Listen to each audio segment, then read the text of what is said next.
अनेक जण हलवा बनवतात पण मऊ खमंग तोंडात विरघळणारा होत नाही। त्याचं कारण म्हणजे डाळ नीट भाजल्या जात नाही। साखर, ड्रायफ्रूट आणि तूप केव्हा घालायचं ते मी या व्हिडिओ सिक्रेट पद्धतीने सांगितले आहे। आता हा तयार झालेला हलवा बघा किती मऊ, चमकदार आणि खमंग दिसतो। तर येथे मी 1 वाटी बिना सालीची मूग डाळ घेतली। तर या डाळीत स्टार्च आणि धूळ राहते, त्यामुळे 2 ते 3 पाण्याने डाळ स्वच्छ क्लीन करून घेऊ।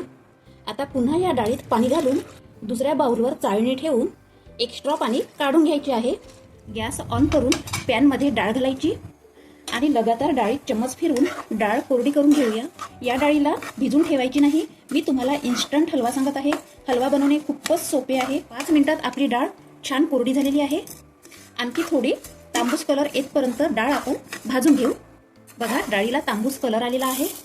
आता ही डाळ थंड करण्यासाठी एका साईडने ठेवूया। तोपर्यंत एका पॅनमध्ये 1 वाटी साखर घालायची, त्याच वाटीने मोजून 2.5 वाटी पाणी घालायचं। फ्लेवरसाठी विलायची पावडर आणि थोडेसे केसर धागे घालून, तुमच्याकडे केसर धागे नसेल तर स्किप करा। आपल्याला चाचणी करायची नाही आहे, फक्त पाण्यात साखर विरघळून घ्यायची आहे। केसरमुळे बघा पाण्याला किती छान पिवळा कलर आलेला आहे। साखरही पाण्यात छान विरघळली आहे। आता गॅस बंद करूया। इकडे डाळ पण थंडी झालेली आहे। आता ही डाळ मिक्सर पॉटमध्ये घालून रव्यासारखी जाडसर पिसून घेऊ। हे बघा असे दाणे दरदरा असायला पाहिजे। आता चला हलवा बनवूया। एका पॅनमध्ये 1 चम्मच तूप घालायचं आहे।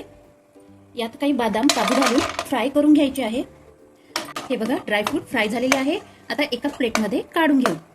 आता ज्या वाटीने मूग डाळ आपण मोजून घेतली होती त्याच वाटीने अर्धी वाटी तूप घालायचे आहे। तुम्ही तुपाऐवजी डालडा सुद्धा घालू शकता।